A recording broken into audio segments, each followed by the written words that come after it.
तत्पश्चात तीसरे अध्याय में कर्म योग के रूप में का वर्णन था। कर्म योग के अंतर्गत संन्यास योग का वर्णन था।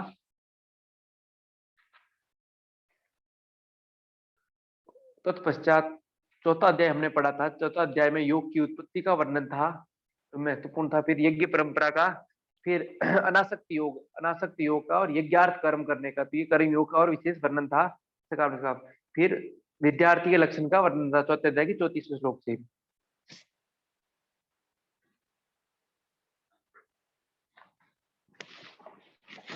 पांचवा अध्याय अपने पाठ्यक्रम में नहीं, छठे अध्याय में, छठे अध्याय में ही अनासक्त योग का था, चौथे में नहीं था। छठे अध्याय में अनासक्त, चौथे अध्याय में यदा यदा हि धर्मस्य और परित्राणाय साधूनाम, ये वर्णन था और योग की उत्पत्ति का वर्णन था। उसके बाद छठे में अनासक्त योग का, यज्ञार्थ कर्म करने का और तत्पश्चात ध्यान योग का वर्णन था। किसका था? ध्यान योग। और ध्यान योग के बाद योग की परिभाषा के वर्णन था, योग की परिभाषा का वर्णन था। ध्यान योग का फल जो बताया गया है बड़ा सुंदर बताया। युजन्नेव सदात्मनम योगी नियत मानसा शांति निर्वाण प्रमाम मत संस्था में गच्छति।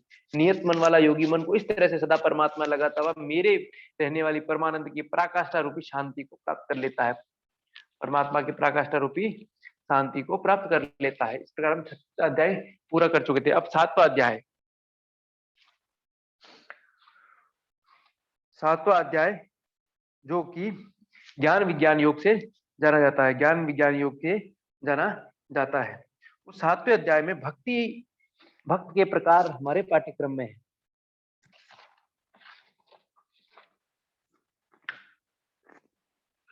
तो अध्याय 7 में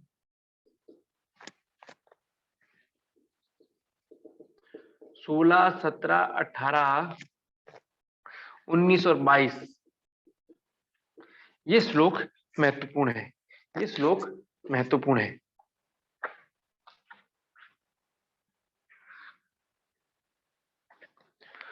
तो 16वें शुरू से क्या है, जो 4 प्रकार के भक्त हैं।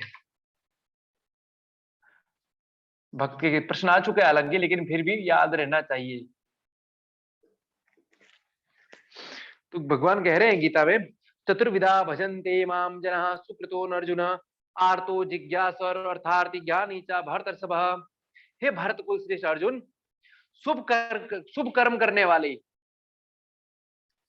शुभ कर्म करने वाले, ठीक है, सुकृतनो, यहाँ क्या लिखा? सुकृतो, जो सुकृत करते हैं, करने वाले 4 प्रकार के मनुष्य मेरा भजन करते हैं। करने वाले 4 प्रकार के मनुष्य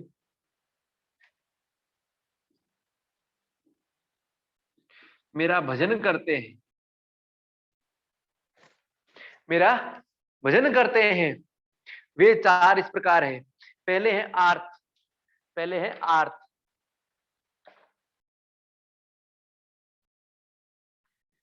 दूसरे बोल रहे जिज्ञासु,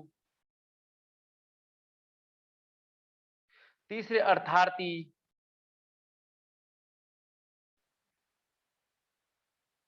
और चौथे ज्ञानी। इस प्रकार 4 प्रकार के भक्त हैं, आर्थ, जिज्ञासु, अर्थार्थी और ज्ञानी। तो भगवान भक्तों 4 प्रकार के भक्तों, सुकृत कर्म करने वाले, ऐसे ही नहीं, सुकृत कर्म करने वाले भक्त 4 प्रकार के हैं। तो आर्थ, सांसारिक दुख से परित्राण पाने की इच्छा वाले, सांसारिक दुख से जो परेशान हो गए हैं और उससे मुक्ति चाहने वाले आर्थ भक्त कहलाते हैं। क्या कहलाते हैं? आर्थ भक्त कहलाते हैं।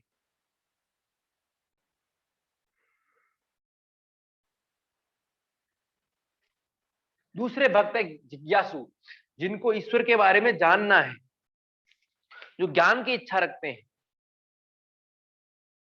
ज्ञान की इच्छा से ईश्वर का भजन करने वाले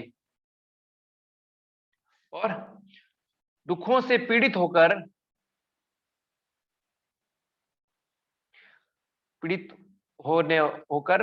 भजन करने वाले आर्थ, जिज्ञासु, अर्थार्थी, अपनी किसी कामनाओं की पूर्ति के लिए, अभी के किसी शुभ कामना की पूर्ति के लिए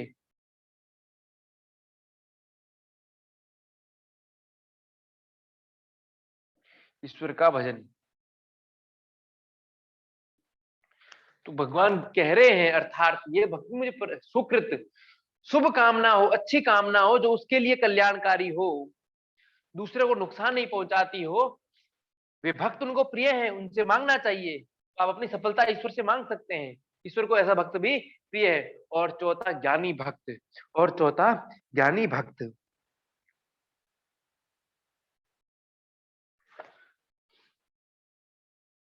जो आत्मा को ही आत्मा में देखता है, गुण गुणों में बरत रहे, इस प्रकार देखने वाला ज्ञानी भक्त, जो सबको ज्ञान, सब कुछ उसको ज्ञान रहता है, ज्ञान रहने के बाद भी वो भगवान का भजन करता है, भजन करता है। इस प्रकार ये चार प्रकार के भक्त है। आर्थ, संकट कालीन स्थिति, दुख से पीड़ित है, वह स्थिति जब भगवान को पुकारता है, वह व्यक्ति जब भगवान को पुकारता है तो वो आर्थ भक्ति कहलाती है। क्या? आर्थ पुकार जिसको कहते हैं, अर्थात एकदम कष्ट आया, पुकार, गहरी पुकार लगाई, गहरी पुकार लगाई, तो ये आर्थ, दुख में पीड़ित होकर भजन करने वाले। जिज्ञासु, ज्ञान की इच्छा, ईश्वर को जानने की इच्छा से जो भक्ति करते हैं वो जिज्ञासु भक्त। अर्थार्थी, अपनी कामनाओं की पूर्ति, धन, भौतिक पदार्थ, संसारिक जितनी आध्यात्मिक लौकिक कामना है उनकी प्राप्ति के लिए जो भगवान की भक्ति है वो अर्थार्थी। और ज्ञानी, जो ज्ञान, विशुद्ध ज्ञान से ईश्वर की भक्ति करता है, ज्ञानी। अब आगे इसमें बोल रहे हैं इसी में, तेषां ज्ञान नित्य युक्त एक भक्तिर विशिष्यते प्रियो ही ज्ञानिनो अर्थमहाम चम सच मम प्रिय। हे अर्जुन, इन चार प्रकार भक्तों में से, इन चार आर्थ, जिज्ञासु, अर्थार्थी, ज्ञानी में से जो निरंतर भगवान के साथ युक्त रहता है, इन चारों प्रकार के भक्तों में से जो निरंतर भगवान के साथ युक्त रहता है, भगवान के साथ जुड़ा रहता है, भगवान के साथ योग में रहता है, जिसकी संपूर्ण भक्ति एकमात्र भगवान में ही केंद्रित है, ऐसे ज्ञानवान भक्त सब में श्रेष्ठ होते हैं। तो सबसे श्रेष्ठ इन चारों में कौन है? ज्ञानवान। ज्ञानवान भक्त ही श्रेष्ठ है, क्योंकि जिसकी संपूर्ण भक्ति किसमें है? ना कामना में, ना दुख से मुक्ति में, ना जानने की इच्छा में, केवल परमात्मा में भक्ति है बस।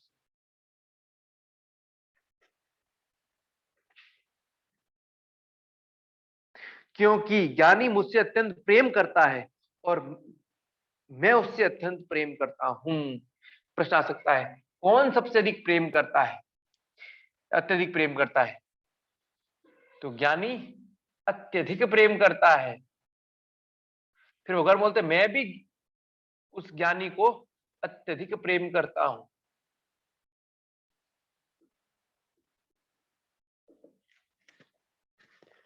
जो ईश्वर के स्वरूप को समझ लेता है, उनके करुणामय स्वरूप को, तो वो फिर क्या ईश्वर से प्रेम करता है। तो भगवान बोलते हैं वो मुझे प्रेम करता है, मैं भी उसे अत्यंत प्रेम करता हूं, मैं भी उससे अत्यंत प्रेम करता हूं। तो मुझे सबसे प्रिय, जो सबसे श्रेष्ठ है, वो ज्ञानी भक्त है। क्यों है?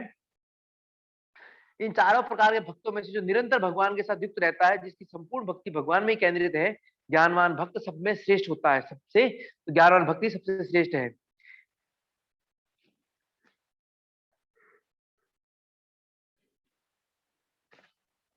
भगवान बोलते हैं क्योंकि ज्ञानी मुझे अत्यंत प्रेम करता है और मैं उससे अत्यंत प्रेम करता हूं। उससे आगे बोलते हैं, उदारः सर्व एवेति ज्ञानित्वम स्वात्म एवमेव तम आस्तः संयुक्त आत्मा मामेव उत्तम गतिम। ये सब ही कुछ और श्रेष्ठ हैं, चारों भक्त कुछ और श्रेष्ठ हैं, चारों भक्त उच्च और श्रेष्ठ हैं। ज्ञान के साथ भक्ति करने वाला मेरा आत्मा ही है। ज्ञान के साथ भक्ति, अब चारों श्रेष्ठ है, लेकिन जो ज्ञान के साथ भक्त करता है, ज्ञान के साथ, जो ज्ञानी भक्त है उसके लिए बोल रहे हैं, जो ज्ञान के साथ भक्ति करता है उसके लिए बोल रहे हैं वो मेरा ही आत्मा है। भगवान का आत्मा कौन है? प्रश्न आ गया। मेरा ही आत्मा। तो यहाँ कौन है भगवान का आत्मा? ज्ञानी भक्त।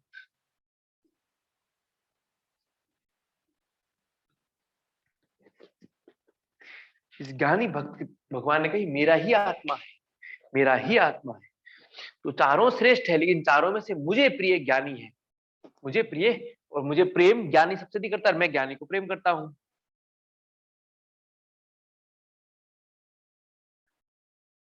फिर आगे बोलते हैं, ये सब ही उच्च और श्रेष्ठ है, किंतु ज्ञान के साथ भक्ति करने वाला मेरा आत्मा ही है। ऐसा मैं मानता हूँ, ऐसा मैं मानता हूँ। भगवान बोल रहे हैं जो ज्ञान के साथ मेरी भक्ति करता है वह मेरा ही आत्मा था, वह मैं ही हूँ, वह मैं ही हूँ, ऐसा मेरा मानना है। क्योंकि मुझ में अपने अंतःकरण को युक्त किया हुआ वह भक्त केवल मुझे ही सर्वश्रेष्ठ प्राप्त मानता हुआ मुझ में ही आस्था रखता है। वाह, मुझ में अपने अंतःकरण को युक्त, जिसके अंतःकरण में कौन है? केवल परमात्मा की छवि है, परमात्मा है। उस साधक के लिए बोल रहे हैं वह भक्त केवल मुझे ही सर्वश्रेष्ठ प्राप्य वस्तु, ईश्वर ही सबसे महत्वपूर्ण प्राप्तव्य वस्तु जो प्राप्त करने योग्य है वो मानता है। ज्ञानी भक्त क्या मानता है? जो सबसे अधिक पाने योग्य चीज है वह परमात्मा ही है, परमात्मा की भक्ति ही है। इसलिए वो अपने अंतःकरण को युक्त किया हुआ भक्त केवल मुझे ही सर्वश्रेष्ठ प्राप्तव्य वस्तु मानता है और मुझ में आस्था रखता है। वह मुझे ग्रहण करता है। आस्था रखना मतलब उन्हें स्वीकार करना। जो ये स्वीकार करता है वह भक्त मुझे प्रिय है।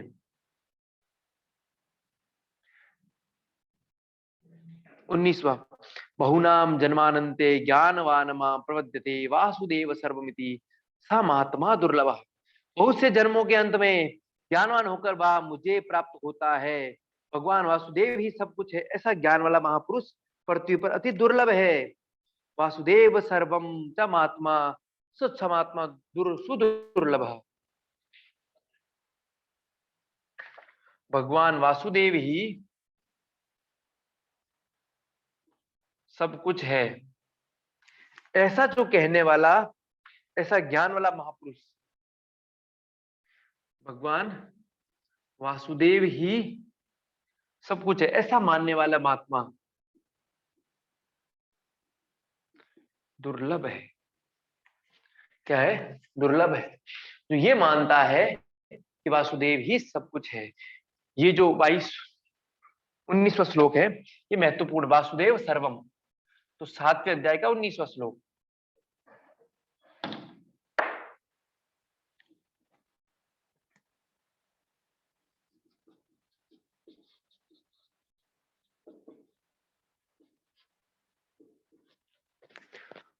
बस ये प्रश्न आ चुका है लेकिन स्मरण रखेंगे।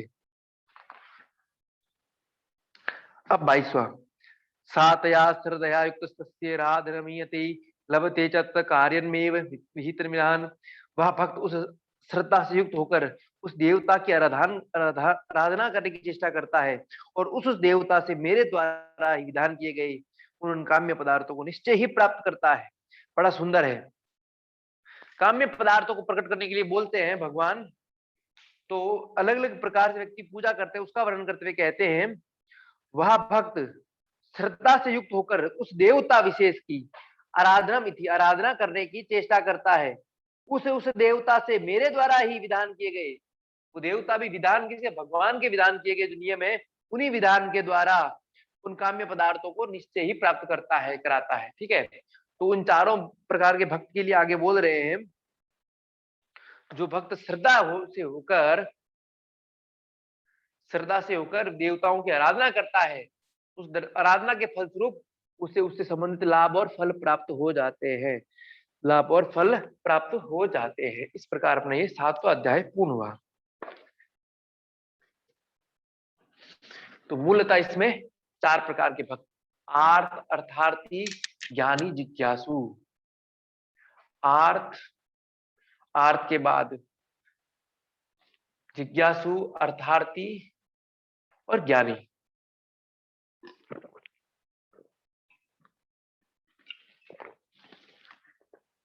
तो श्रीमद् भगवत गीता का इसमें क्रम याद रखना है। सबसे पहले आर्त, संकट के समय पुकारने वाला। जिज्ञासु, जानने की इच्छा वाला। तीसरा अर्थार्थी, अपने अर्थ, अपने हितों को पूरा करने के लिए भगवान की भक्ति करता हो। और चौथा ज्ञानी। चारों भगवान को प्रिय है, चारों अच्छे लगते हैं, लेकिन सबसे अच्छा ज्ञानी भक्त ही लगता है। और ज्ञानी भक्त की बोले मेरी आत्मा है, वह मेरी आत्मा था, अंतर्यामी वही मैं हूं। इस प्रकार भगवान कहते हैं। अब अपना यहां से सीधा का सीधा भक्ति योग आ जाता है पाठ्यक्रम में। 7वें अध्याय से 12वां अध्याय आ जाता है भक्ति योग।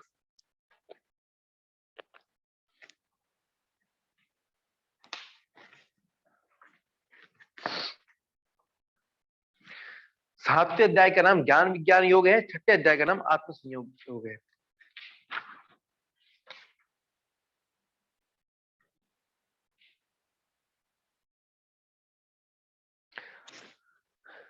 सातवें अध्याय का 29वां श्लोक है, जरा मरण मोक्षाय माम श्रुत्य दंती ते ते ब्रह्म तद्विदु कृत्सनम अध्यात्म कर्म चाखिलम। तथा जो मेरे शरण होकर जरा और मरण से छूटने के लिए यत्न करते हैं, वे पुरुष उस ब्रह्म को, संपूर्ण अध्यात्म का, संपूर्ण कर्मों को जानते हैं। संपूर्ण कर्मों को कौन जानता है? जो भगवान के शरण होकर जरा और मरण से छूटने का प्रयत्न करते हैं, वे सब के सब उस ब्रह्म को, अध्यात्म को और संपूर्ण कर्मों को जानने वाले हो जाते हैं, जानने वाले हो जाते हैं। अब भक्ति, गीता के 11वें अध्याय का 55वें श्लोक में थोड़ा भक्ति का कहा है, लेकिन केवल 11वें अध्याय का, क्योंकि 12वां अध्याय भक्ति योग है, तो 11वें अध्याय के 3 श्लोक अवश्य पढ़ना है। 53, 54, 55, यहाँ से भक्ति शुरू हो जाती है, यहाँ से भक्ति शुरू हो जाती है।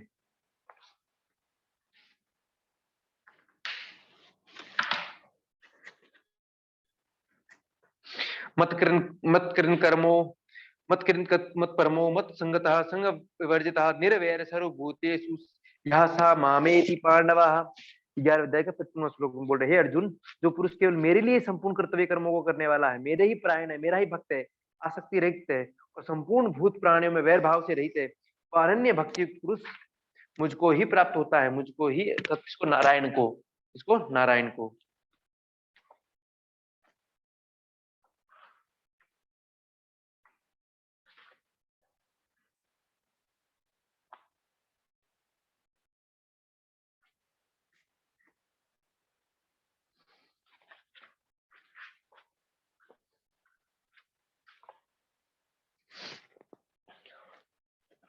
बारहवें अध्याय आने से पहले 3 अध्याय हमारे गए हैं, 4, 8, 9, 10 और 11। अक्षर ब्रह्म योग, राज विद्या राजगुह्य योग, विश्व विभूति योग और विश्व रूप दर्शन योग, ये 4 अध्याय गए। इन चारों अध्याय में कोई विशेष तत्व ज्ञान का वर्णन नहीं था, अधिकतर में ईश्वर की विभूति ऐश्वर्यों का वर्णन था, विभूति और ऐश्वर्य। और विश्व दर्शन रूप योग में भगवान अपना संपूर्ण विराट स्वरूप अर्जुन को दिखाते हैं। विश्व रूप दर्शन में भगवान अपना संपूर्ण विराट रूप, जो विराट पुरुष के रूप में है, वह अर्जुन को दिखाते हैं, वह अर्जुन को दिखाते हैं।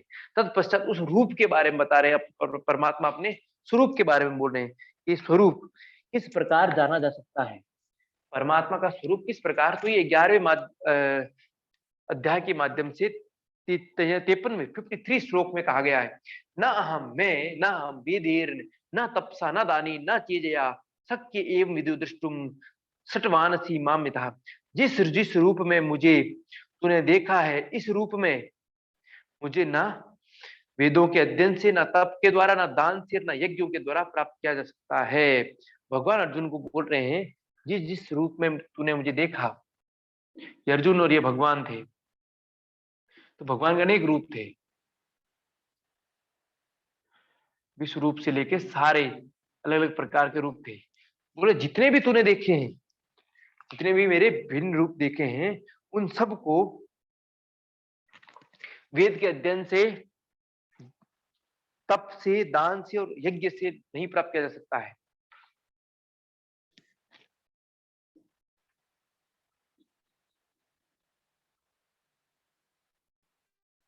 परमात्मा का स्वरूप दर्शन ना वेद के पठन पाठन से हो सकता है, ना यज्ञ से हो सकता है, ना दान से हो सकता है, ना दान से हो सकता है, और ना ही तप से।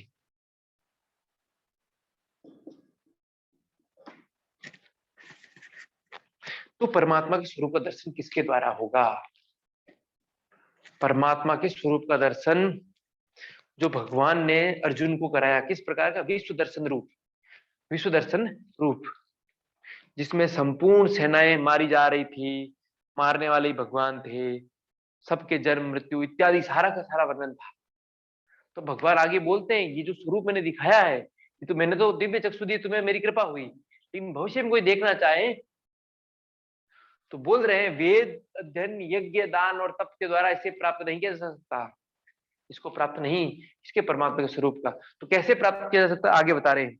भक्तिया त्वन्या शक्य अहम अविदो अर्जुन ज्ञातुम द्रष्टुम च तत्वेन प्रविष्टुम च परंतप। हे परंतप, हे अर्जुन, इस रूप वाला मैं, कौन सा, जो विश्व दर्शन रूप योग था, इस रूप वाला मैं अनन्य भक्ति के द्वारा तत् रूप से जानने, देखने और प्रवेश करने के लिए शक्य हूं। बड़ा सुंदर बोल रहे हैं, वेद अध्ययन से, यज्ञ से, दान से, तप के द्वारा मैं जाना नहीं जा सकता, लेकिन आगे बोल रहे हैं, हे परंतप अर्जुन, इस स्वरूप वाला मैं अनायास अनन्य भक्ति के द्वारा, अनन्य भक्ति के द्वारा जाना जा सकता हूं। फिर बोल रहे हैं यथार्थ स्वरूप से जानने, देखने और प्रवेश करने के लिए शक्य हूं, शक्य हूं। अर्थात या तो मुझे भक्त देख सकता है या फिर यथार्थ देखने वाला, यथार्थ देखने वाला अर्थात विवेक ज्ञानी। तो परमात्मा को इस रूप का दर्शन दो ही व्यक्ति कर सकते हैं, जिसको विवेक ज्ञान हो और या ही परमात्मा का भक्त हो, परमात्मा का भक्त हो। अब 55 मत कर्म कर्म प्रमो मद भक्त संवर्जित निर्वेर सर्वभूतेषु यह स मामेति पांडव।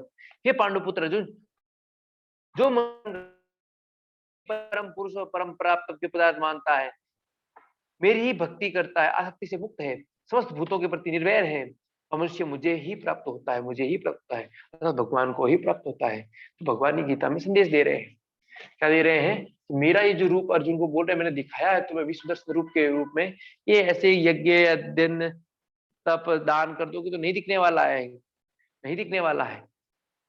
तो क्या करें, भक्ति और ज्ञान, भक्ति और ज्ञान ऐसा मार्ग है जो परमात्मा के स्वरूप का दर्शन करा देगा।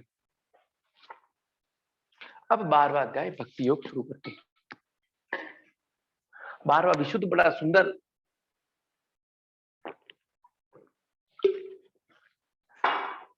अध्याय है, जिसमें जीवन के लक्ष्य को प्राप्त करने के अलग अलग मार्गों का वर्णन है।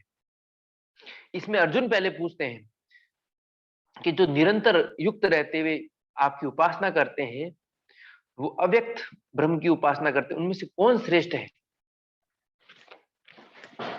अर्जुन ने बड़ा सुंदर प्रश्न किया, हम लोगों के बीच में भी ये प्रश्न रहता है। अर्जुन बोल रहे हैं, आप निर्गुण ब्रह्म की बात कर रहे हो, निराकार की बात कर रहे हो,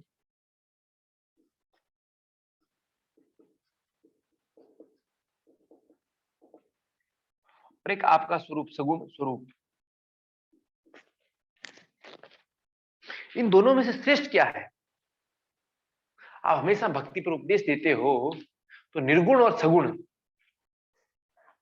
निराकार और साकार, इन दोनों में श्रेष्ठ कौन है।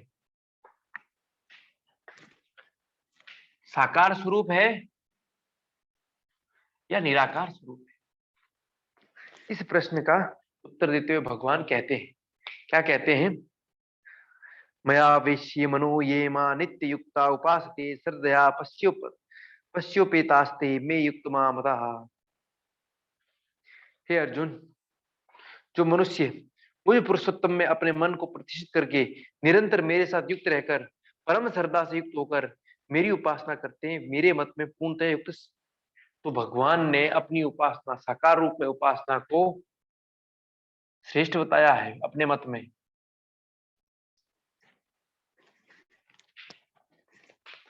निर्गुण को भगवान ने श्रेष्ठ नहीं बताया है, निर्गुण की तुलना में सगुण बताया है। भगवान बोल रहे हैं, जो मनुष्य मुझ पुरुषोत्तम में अपने मन को प्रतिष्ठित करके निरंतर मेरे साथ युक्त रहते हुए परम श्रद्धा से युक्त रहता है, उपासना करता है, वे मेरे मत में पूर्णतया शक्ति योगी है, श्रेष्ठ योगी है, पूर्णतया युक्त श्रेष्ठतम योगी है, मेरे मत में पूर्णतया श्रेष्ठतम योगी है। तो श्रेष्ठतम योगी यहाँ साकार को कहा है भगवान ने, निराकार के लिए श्रेष्ठ नहीं कहा है। जो केवल अक्षर ब्रह्म, निराकार निर्गुण ब्रह्म की उपासना करते हैं, और जो सगुण ब्रह्म, तो भगवान ने बोला जो सगुण मेरी उपासना करते हैं वो मुझे प्राप्त होंगे, ऐसा मेरा मत है, ऐसा मेरा निश्चय है।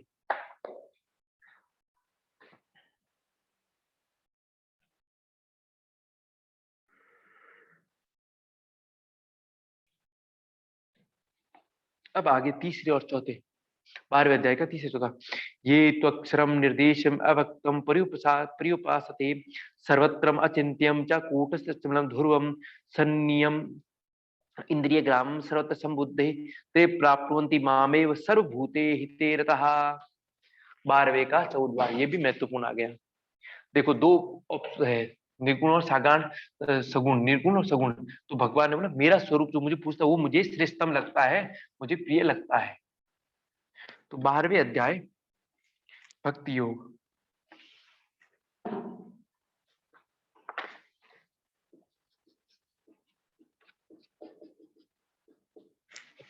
इसके श्लोक कौन कौन से हैं? 3, 6, 7,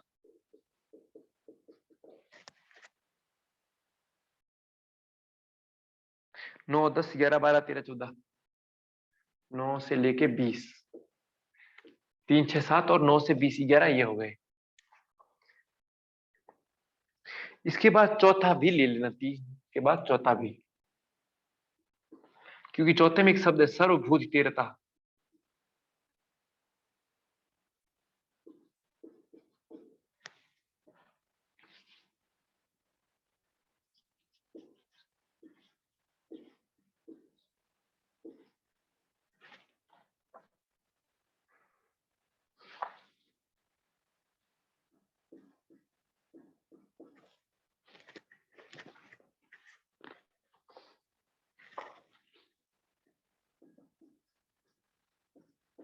ये रखना ही है। जिस प्रकार वासुदेव सर्वम था, इसी प्रकार सर्वभूत तेरता,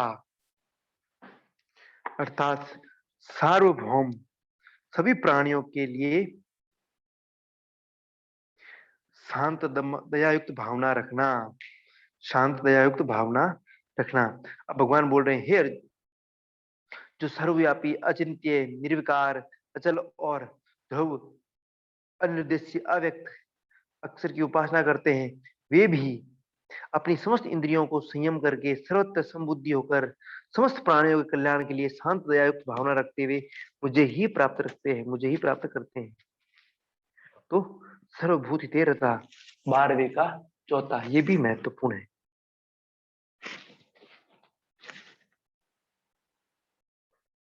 ये तु सर्वाणि कर्माणि मयि सन्न्यस्य मत्परा अन्य एव योगिन माम ध्यायन्त उपासते। परंतु हे अर्जुन, हे पार्थ, हे प्रतापुत्र अर्जुन, जो मनुष्य पूर्णतया मुझ में अनुरक्त होकर अपने समस्त कर्मों को मेरे अर्पण करके अनन्य योग के द्वारा केवल मेरा ध्यान कर मेरी उपासना करते हैं, मुझ में और संपूर्ण चित्त को निविष्ट करने वाले, अर्थात अपने चित्त को पूरा पूरा मुझ में लगा लेता है, उन मनुष्यों का मैं बिना विलंब के मृत्यु रूपी सागर, संसार सागर से उद्धार करने वाला होता हूँ।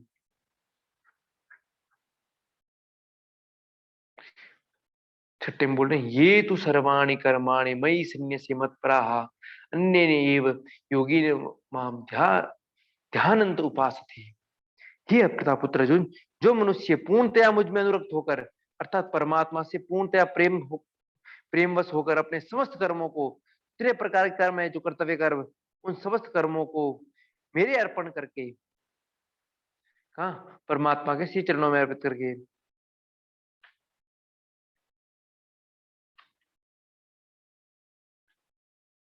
अनन्य योग के द्वारा केवल मेरा ध्यान करते हुए मेरी उपासना करते हैं, भगवान कहते हैं मुझे ही प्राप्त होते हैं और अपने चित्त को भी स्थिर बना देते हैं।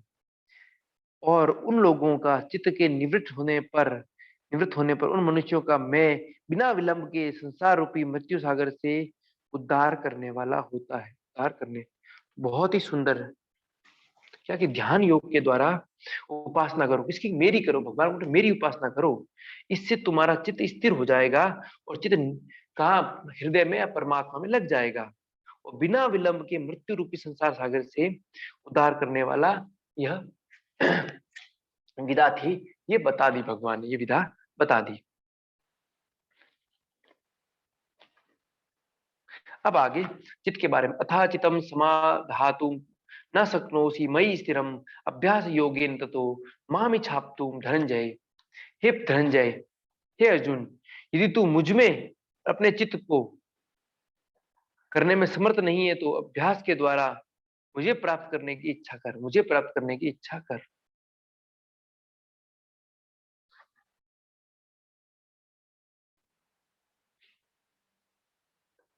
यदि परमात्मा में स्थिर नहीं कर सकते ध्यान योग के द्वारा, ध्यान योग के द्वारा परमात्मा स्थिर करते, यदि ऐसा नहीं हो रहा है तो भगवान बोल रहे अभ्यास योग का अभ्यास कर, योग के अभ्यास के द्वारा, योग के अभ्यास, जो अभ्यास में अष्टांग योग के रूप पड़ा, कुछ भी हो सकता है, उस अभ्यास करने से तो भी तुम आत्मा को प्राप्त कर लोगे। यदि तुम युक्त होने के अभ्यास करने में भी असमर्थ है, मेरे लिए कर्म कर, मेरे प्राण होकर कर्म कर, मेरे लिए कर्म करते रहने पर भी सिद्धि को प्राप्त कर लेगा। बहुत ही सुंदर। सिद्धि प्राप्त करने के लिए जंगल में जाने की आवश्यकता नहीं है। भगवान बोल रहे हैं जो सिद्धि प्राप्त करना चाहता है, मेरे लिए कर्म करते रहने पर भी मैं सिद्धि को प्राप्त कर दूंगा। जो भगवान के लिए कर्म करेगा, भगवान बोले उनके मैं वैसे ही सिद्धि दे दूंगा, वैसे ही सिद्धि प्रदान कर दूंगा। आगे अथेत एद असक्तो असि कर्तुम मत उपयोग आश्रिता सर्व कर्म फल त्यागता कुरु आत्मवान। यदि मेरे लिए कर्म करने पर इस योग को भी करने में असक्त है,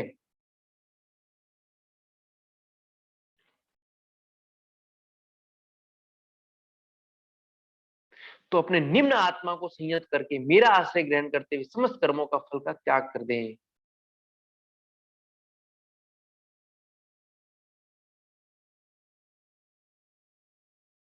बहुत ही सुंदर कहा है। कंटिन्यू इसमें 3-4 बातें यही बता रहे हैं निरंतर, कि सबसे पहले भगवान बोल रहे हैं तू मेरे परायण होकर। अर्जुन प्रश्न पूछते हैं कौन श्रेष्ठ है, सगुण निर्गुण भक्ति। तो भगवान निर्गुण को काटते नहीं है, लेकिन बोले मेरी उपासना कर, यही उसी को मैं श्रेष्ठ मानता हूं, ये मेरा मत है, ये मेरा मत है, मतलब मेरा विचार है, भगवान बोलते हैं।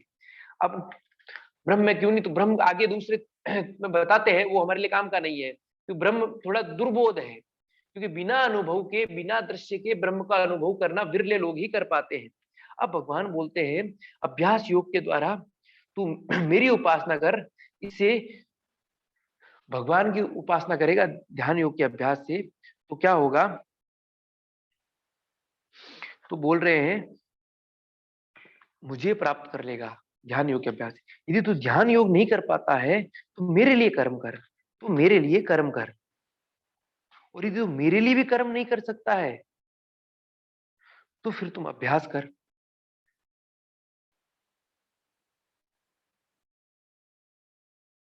और सभी कर्मों के फलों का त्याग कर दे, सभी कर्मों के फलों का त्याग कर दे। अब बार बार हम बोल रहे हैं श्रेयो ही ज्ञान अभ्यास ज्ञान ध्यानम इसी सते ध्यानात कर्म फल त्यागा त्यागा शांति अनंतरम। ये बार बार अंबर का सूत्र महत्वपूर्ण सूत्र है, आ सकता है, क्योंकि बोल रहे अभ्यास की अपेक्षा ज्ञान श्रेष्ठ है। ध्यान योग का अभ्यास था, तो अभ्यास की अपेक्षा 12वें में ये जो ज्ञान है अभ्यास की तुलना में श्रेष्ठ है। अभ्यास, ज्ञान, ज्ञान की अपेक्षा ध्यान,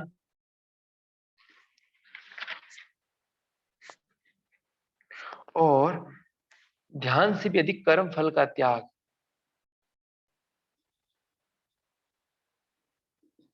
और परम शांति।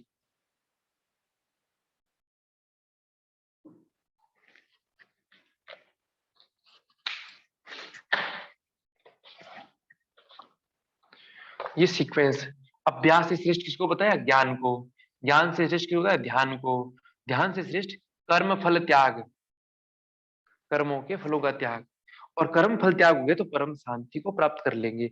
ये निचोड़ इस अध्याय का बता दिया। 12वें अध्याय का 12वां ही श्लोक है, 12वां ही श्लोक है। तो मुझ में बुद्धि लगा मेरा ध्यान कर, जिससे तू मुझे प्राप्त होगा। ठीक है, अभ्यास के द्वारा मुझे प्राप्त करने की इच्छा कर, ऐसा नहीं कर सकता मेरे लिए कर्म कर, मेरे निमित्त कर्मों को करता हुआ मुझे प्राप्त होगा, ऐसा भी नहीं कर सकता संपूर्ण कर्मों के फलों को त्याग कर दे, क्योंकि कर्मों के फलों के त्याग करने से तत्काल ही परम शांति को प्राप्त हो जाएगा। कर्मों के फलों को त्याग देगा तो तत्काल ही परम शांति को प्राप्त हो जाएगा, परम शांति को प्राप्त हो जाएगा। इस प्रकार ये कहा गया है।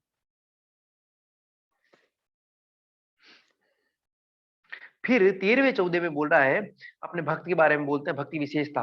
तो बहुत सुंदर जो मैत्री करुणा मुदिता बोलते हैं ना, ये मैत्री करुणा वाला कुछ अंशों में इन्होंने 13वें श्लोक में किया है। क्या कहा है, अद्वेष्टा सर्वभूतानां मित्रः करुणा एव च निर्ममो निरहंकार सम सुख दुख समिहि।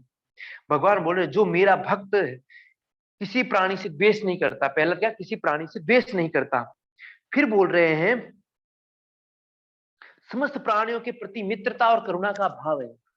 यहाँ सीधा सीधा मैत्री करुणा नहीं लिखा, लेकिन समस्त प्राणियों के प्रति मैत्री और करुणा का जिसके भीतर भाव है। मैं और मेरी की भावनाओं से रहित है, अहंकार नहीं है, निरअहंकार। मैं और मेरी भावनाओं से रहित है, सुख और दुख में शांत और समता रखता है, धीर, सहनशील, तितिक्षु और क्षमा करने वाला है, सदा संतुष्ट रहता है, अपने आत्मा को दृढ़ता पूर्वक संयम में रखता है, वह योगी दृढ़ निश्चय वाला है, मन और बुद्धि को प्रेम और भक्ति के साथ साथ मेरे अर्पण कर देता है, वह मुझे बड़ा प्रिय है, वह मुझे बड़ा प्रिय है। तो मैत्री करुणा का वर्णन भी गीता में आ गया। फिर आगे जिस जगत में बहुत ही सुंदर भक्त के बारे में बता रहे हैं, जिससे जगत क्लेश नहीं है। भक्त कौन है? भगवान का। भगवान को भक्त हुआ प्रिय है, तो बोल रहे उसके कारण संसार उद्वेग नहीं होता है। ये भक्त है तो उससे संसार उद्वेग नहीं होता है, अर्थात संसार को क्लेश नहीं होता है उसके कारण किसी को कोई दुख नहीं होता है। तो बहुत ही सुंदर ये कसौटी बताई है। उसके बाद बोल रहे हैं जो जीवों से क्लेश का अनुभव नहीं करता है, जिससे संसार क्लेश अनुभव नहीं करता है, और जो स्वयं अन्य जीवों से क्लेश अनुभव नहीं करता है। जीव रहने पर कोई भी जीव उसके पास आए वो दुखी नहीं हो रहा, उद्विग्न नहीं हो रहा, क्लेश नहीं आ रहा उसके जीवन में। और जो हर्ष, क्रोध, भय और उद्विग्नता में मुक्त है वह मुझे प्रिय है। जो हर्ष, शोक, भय, क्रोध, उद्विग्नता इत्यादि सब में मुक्त है वह मुझे प्रिय है, वह मुझे प्रिय है। फिर आगे बोलते हैं अनपेक्ष, सुचिर, दक्ष, उदासीनो गतव्य हो। बोल रहे हैं जो कामना रहित, पवित्र, सब कर्मों में कुशल, दक्ष यानी कर्मों में कुशल, उदासीन, प्रत्येक घटना के प्रति उदासीन, और गतव्यतः, चाहे कुछ भी फल घटना क्यों ना प्राप्त हो उसे व्यथित ना होने वाला। जीवन में कुछ भी हो जाए लेकिन उससे व्यथित नहीं होने वाला, जिससे अवसाद में नहीं जाने वाला, तनाव में नहीं जाने वाला। और जो अहंकारिक रूप कर्मों को आरंभ नहीं करता, सर्वारंभ परित्यागी, अर्थात शास्त्रयुक्त कर्म करता है, अपने अहंकार से कुछ भी आरंभ नहीं करता है, ऐसा मेरा भक्त मुझे क्या बोलते हैं? प्रिय है, प्रिय है। फिर आगे और बोलते हैं जो कामना नहीं करता है, जो हर्षित नहीं होता, जो द्वेष नहीं करता, जो शोक नहीं करता है, शुभ और अशुभ घटनाओं को, भेद को दूर हटाता है, वह मनुष्य, वह भक्त भी मुझे अति प्रिय है, वह मनुष्य भी अति प्रिय है। फिर बोलते हैं सम शत्रुचा मित्रेचा मान अपमान, जो शत्रु और मित्र के प्रति मान और अपमान में, शीत और उष्ण, दुख और सुख में सम रहता है, किसी वस्तु या प्राणी से आसक्ति नहीं रखता, निंदा और प्रशंसा में सम रहता है, मितभाषी है, अपने चारों ओर चाहे जैसी परिस्थिति हो, मनुष्य चाहे जैसा व्यवहार करे, जैसी सुख और दुख की स्थिति हो, वह सब में संतुष्ट रहता है। ठीक है, घर में रहने में कोई आसक्ति नहीं हो तो कोई दिक्कत नहीं। ठीक है, और उसके परमात्मा में चित्त सदा स्थित रहता है। जो स्थिर बुद्धि है वो भक्त मुझे प्रिय है, वो भक्त मुझे प्रिय है। फिर आगे बोलते हैं परंतु जो भक्त केवल मुझे ही अपना प्राप्तव्य लक्ष्य निर्धारित करके पूर्ण श्रद्धा के साथ, जैसा भी इतना ऊपर कहा गया है, उस अमरता के, पाप का, धर्म का यथावत रीति से अनुष्ठान करते हैं, वे भक्त मुझे अति प्रिय है, अति प्रिय है। अर्थात भगवान ही प्राप्तव्य लक्ष्य है, ऐसा मानकर भगवान के प्रति पूर्ण श्रद्धा, और जो ईश्वर का आदेश मिले उसी को करें, वे भक्त भी ईश्वर को प्रसिद्ध क्या है? प्रिय है, प्रिय है। इस प्रकार ये भक्ति योग नामक 12वां अध्याय पूर्ण हुआ। 12वां अध्याय पूर्ण हुआ। तो इसमें 4 चीजें हैं भक्ति योग। भक्त कैसा? तो 11वें का 53, 54, 55, क्योंकि भगवान के रूप का दर्शन भगवान बोलते हैं, एक तो भक्ति के द्वारा हो सकता है, दूसरा ज्ञान, ये 2 मार्ग बताए। फिर भक्ति क्या है? तो जो सब कुछ मेरे को अर्पित कर दे वह भक्ति है। फिर बोले अभ्यास कर, अभ्यास से मुझे प्राप्त कर, अभ्यास नहीं तो ज्ञान, ज्ञान से मुझे प्राप्त कर, ज्ञान से नहीं ध्यान, ध्यान से नहीं तो मुझे सब कर्म मुझे अर्पण कर दे, मुझे अर्पण नहीं कर सकते, कर्म फलों का त्याग कर दे, कर्म फलों का त्याग कर दे, इस प्रकार बोला। फिर बोले अभ्यास से ज्ञान श्रेष्ठ है, ज्ञान से ध्यान, ध्यान से कर्म फल का परित्याग, और कर्म फल का परित्याग हो जाए तो तत्काल शांति, परम शांति प्राप्त हो जाएगी, परम शांति प्राप्त हो जाएगी। इस प्रकार ये भक्ति योग नामक 12वां अध्याय पूर्ण हुआ। इसमें केवल 20 श्लोक हैं, तो ये अवश्य पढ़ना, अवश्य पढ़ना, ये सीक्वेंस भी स्मरण रखना। अब 13वां अध्याय अपने पाठ्यक्रम में नहीं है लेकिन महत्वपूर्ण है। क्षेत्र क्षेत्रज्ञ, क्षेत्र क्षेत्रज्ञ।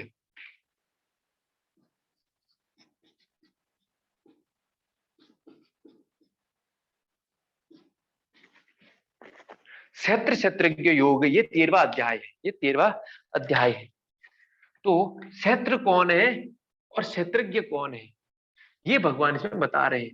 क्षेत्र शरीर को कहा है और क्षेत्रज्ञ इसके भीतर जीवात्मा को। बस ये वर्णन भगवान ने किया है। तो इस 13वें अध्याय का केवल दूसरा और तीसरा श्लोक पर्याप्त है। क्षेत्र कौन है, क्षेत्रज्ञ कौन है, इस प्रकार का वर्णन भगवान करते हैं, हमें पता होना चाहिए क्योंकि महत्वपूर्ण है, प्रश्न आ सकता है। तो अर्जुन पूछता है कि हे केशव, प्रकृति और पुरुष को क्षेत्र और क्षेत्रज्ञ क्यों कहा जाता है, क्यों जाना जाता, बताइए कृपया। तो भगवान बोलते हैं, इदम शरीरम कौन्ते क्षेत्रम इति अभिधीयते एतद् यो वेति ता प्रभावम क्षेत्रज्ञ इति तद्विद्। तो भगवान बोले, हे कुंती पुत्र अर्जुन, ये शरीर क्षेत्र नाम से जाना जाता है। शरीर क्या है, क्षेत्र नाम से जाना जाता है। जो इसे जानता है उसे तद्विद क्षेत्र और क्षेत्र के यथार्थ स्वरूप को जानने वाले ज्ञानी क्षेत्रज्ञ कहते हैं, क्षेत्रज्ञ कहते हैं। तो क्षेत्रज्ञ कौन है, जो इसको यथार्थ रूप में जानता, अर्थात पुरुष है, इसका जीवात्मा दृष्टा। तो क्षेत्र शरीर, जीवात्मा आत्मा, क्षेत्रज्ञ। क्षेत्रज्ञ चापि माम विदि सर्व क्षेत्रेषु भारता क्षेत्र क्षेत्रज्ञ ज्ञानम यतज ज्ञानम आत्महम। हे भरतवंशी अर्जुन, समस्त क्षेत्रों में क्षेत्रज्ञ भी मुझे ही समझ। समस्त क्षेत्रों में जितने प्रकार के क्षेत्र है, शरीर है, उसमें क्षेत्रज्ञ मुझे ही समझ, तथा सब में मैं ही हूँ, सब में मैं ही हूँ। कितनी बड़ी बात बोल रहे हैं। तो समस्त क्षेत्रों में कौन है, तो स्वयं भगवान, स्वयं नारायण, स्वयं परब्रह्म पुरुषोत्तम, वही है। मुझे ही जान। क्षेत्र और क्षेत्रज्ञ का जो ज्ञान है, यथार्थ और एकमात्र ज्ञान है, ऐसा मेरा मत है, ऐसा मेरा मत है। तो जो क्षेत्र और क्षेत्र का ज्ञान है वो यथार्थ ज्ञान है, वह यथार्थ ज्ञान और एकमात्र ज्ञान है, और वही मेरा मत है, मेरा मत है। जिसने देख लिया कि हाँ ये क्षेत्र है, ये क्षेत्रज्ञ है, तो जो ये जान लेता है, तो यथार्थ और एकमात्र ज्ञान यही है, यथार्थ ज्ञान